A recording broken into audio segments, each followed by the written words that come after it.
नमस्कार, आपका स्वागत है जस्ट हिंदी में। मैं हूं आपके साथ राशि और अब वक्त हो चला है कुछ अच्छी खबरों का। तो आइए बढ़ते हैं आज की पहली गुड न्यूज की ओर। मेसी ने इतिहास रच दिया है। अर्जेंटीना प्री क्वार्टर फाइनल में पहुंच चुका है।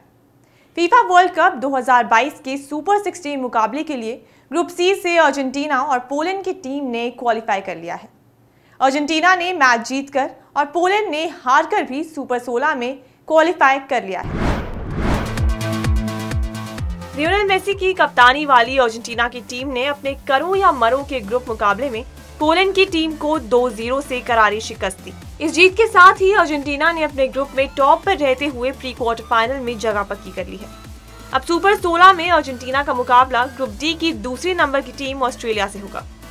पोलैंड को सुपर 16 का टिकट 3 मैचों में से 1 हार, 1 जीत और 1 ड्रॉ मुकाबले के दम पर मिला। ऐसा ही हाल मेक्सिको का भी था, लेकिन अंक बराबर होने पर गोल डिफरेंस से निर्णय लिया गया। मेक्सिको की टीम ने सऊदी अरब को 2-1 से शिकस्त दी थी। बुधवार की देर रात खेले गए मैच में अर्जेंटीना की ओर से पोलैंड के खिलाफ पहला गोल एलेक्सिस मैक अलिस्टर ने मैच के 46वें मिनट में दागा, जबकि दूसरा गोल 47वें मिनट में जूलियन अल्वारेज ने किया। पोलैंड की तरफ से कोई भी खिलाड़ी गोल नहीं कर सका। पोलैंड के खिलाफ मुकाबले में लियोनेल मेसी अपने पुराने रंग में नजर नहीं आए। वो मैच में एक पेनल्टी को गोल में तब्दील करने से भी चूक गए। हालांकि इस मैच में उतरने के साथ ही मेसी ने इतिहास रच दिया। वो अर्जेंटीना के वर्ल्ड कप में सबसे ज्यादा 22 मैच खेलने वाले खिलाड़ी बन गए हैं। इस मामले में उन्होंने लेजेंड मैराडोना को पीछे छोड़ दिया है।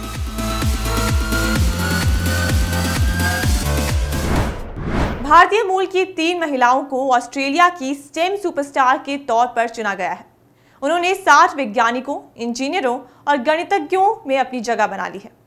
नीलिमा काडियाला, डॉक्टर एना बाबूरमनी और डॉक्टर इंद्राणी मुखर्जी ने विज्ञान, प्रौद्योगिकी, इंजीनियरिंग और गणित के 60 शीर्ष वैज्ञानिकों की सूची में अपनी जगह बनाई। श्रीलंकाई मूल की महिला वैज्ञानिकों को भी इस सम्मान के लिए चुना गया है। मीडिया रिपोर्ट्स में ये जानकारी दी गई है। ऑस्ट्रेलिया के विज्ञान एवं प्रौद्योगिकी ऐसी पहल है जिसका उद्देश्य वैज्ञानिकों के बारे में समाज की लैंगिक धारणाओं को तोड़ना है। STA 1,05,000 वैज्ञानिकों प्रौद्योगिकी क्षेत्र से जुड़े लोगों का प्रतिनिधित्व करता है। नीलिमा काडियाला चैलेंजर लिमिटेड में एक IT प्रोग्राम मैनेजर है।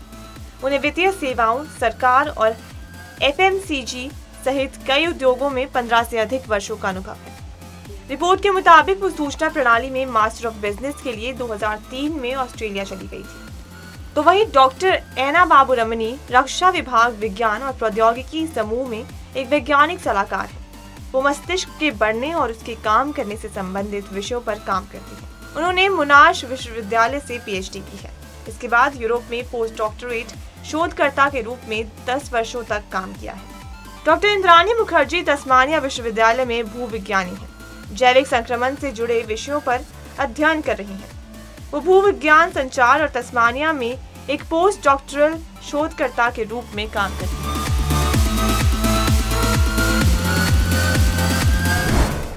भारत को G20 समिट की अध्यक्षता मिल गई है। अध्यक्षता मिलते ही प्रधानमंत्री मोदी और विदेश मंत्री S जयशंकर ने अपना बयान जारी किया है। PM मोदी ने कहा है कि आज भारत ने अपनी G20 अध्यक्षता शुरू कर दी है।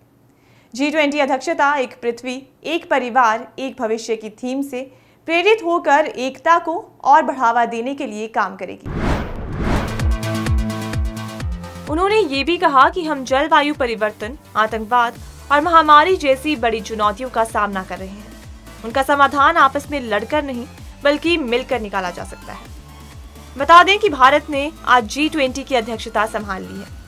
विदेश मंत्री डॉक्टर S जयशंकर ने ट्वीट करते हुए प्रधानमंत्री मोदी के बयानों का हवाला देते हुए लिखा कि जैसा कि हम आज G20 की अध्यक्षता संभाल रहे हैं, ये एकता की सार्वभौमिक भावना को बढ़ावा देने के लिए काम करेगा।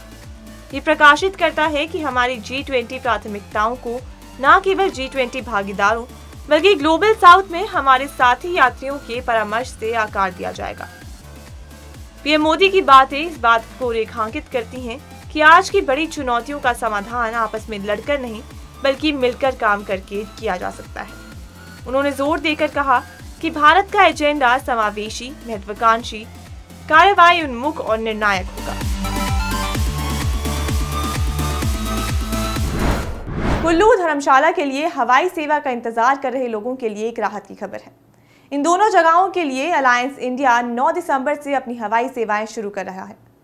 केंद्रीय चुनाव आयोग से मिली मंजूरी के बाद कंपनी ने कुल्लू और धर्मशाला के लिए हवाई सेवाओं का शेड्यूल तय कर दिया है। 8 दिसंबर को मतगणना के बाद कंपनी हिमाचल के इन दोनों पर्यटन स्थलों के लिए हवाई सेवा शुरू कर देगी। दिल्ली से कुल्लू की दूरी 508 किलोमीटर है। बस में दिल्ली से यहां पहुंचने के लिए 11 घंटे का सफर तय करना पड़ता है। दिल्ली से कुल्लू का किराया करीब 700 से लेकर 1700 रुपए तक का है। दिल्ली से धर्मशाला की दूरी 470 किलोमीटर है। बस में दिल्ली से यहां पहुंचने के लिए 9 घंटे का सफर तय करना पड़ता है। दिल्ली से धर्मशाला में बस का किराया करीब 680 से लेकर 840 रुपए है। दोनों पर्यटन स्थलों पर कोरोना के कारण 3 साल से हवाई सेवाएं बंद हैं। राज्य सरकार के प्रयासों के बाद केंद्र सरकार ने हिमाचल के 3 पर्यटन स्थलों शिमला, भूंतर और धर्मशाला के लिए हवाई सेवा शुरू करने की मंजूरी दे दी है।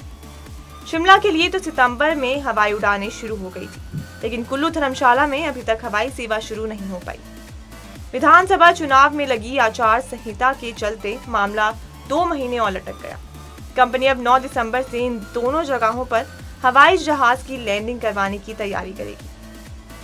कुल्लू और धर्मशाला के लिए हवाई सेवा शुरू करने का समय और किराया कंपनी जल्द तय करेगी। मिली जानकारी के अनुसार कुल्लू के लिए सप्ताह में 4 दिन और धर्मशाला के लिए 3 दिन हवाई सेवाएं रखी जाएंगी।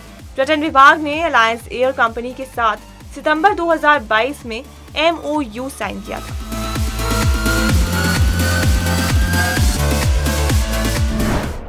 गुजरात विधानसभा चुनाव के पहले चरण के लिए मतदान शुरू हो गए हैं। इसके साथ ही भारत के मिनी अफ्रीका गांव में भी पहली बार विशेष मतदान हुआ।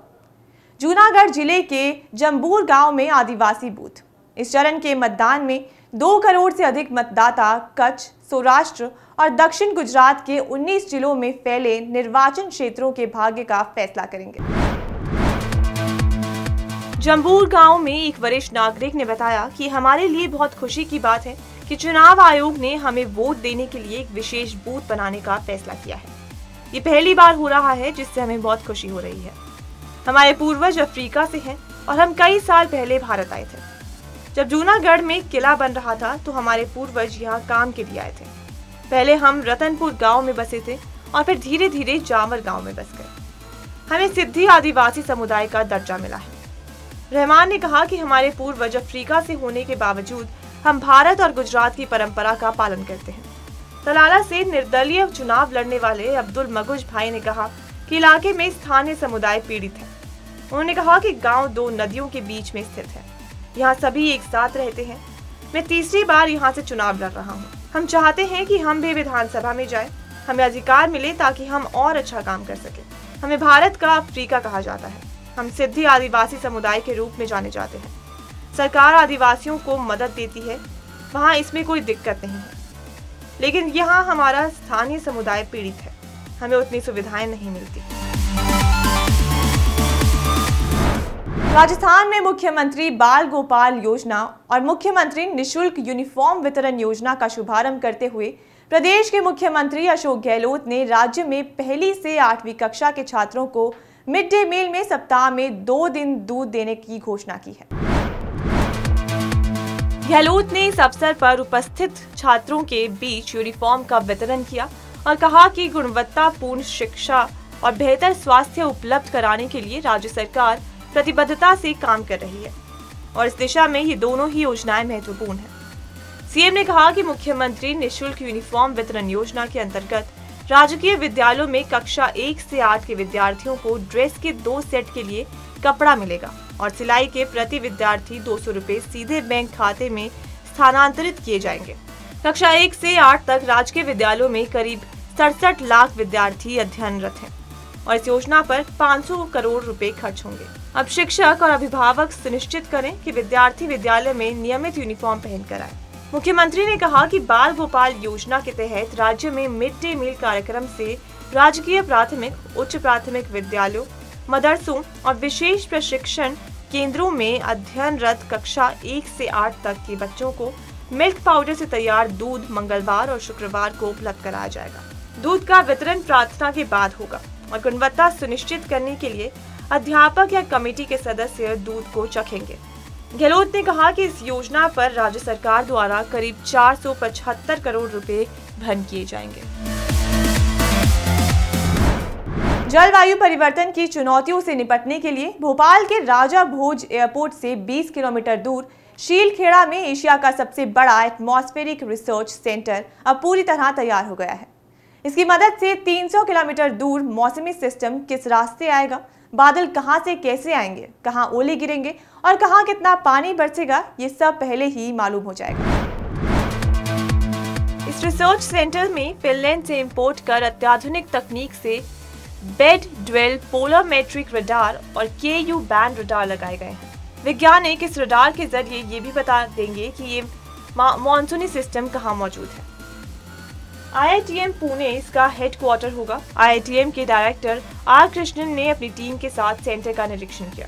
पहली बार भोपाल आए कृष्णन ने बताया कि रिसर्च सेंटर स्कूल और कॉलेज के स्टूडेंट्स के रिसर्च के लिए भी उपलब्ध रहेगा।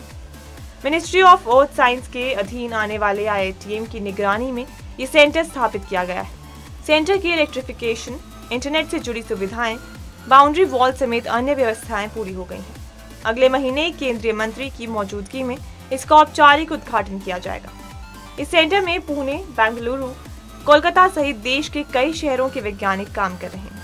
आने वाले दिनों में और भी कई शहरों के वैज्ञानिक यहाँ काम के लिए आएंगे।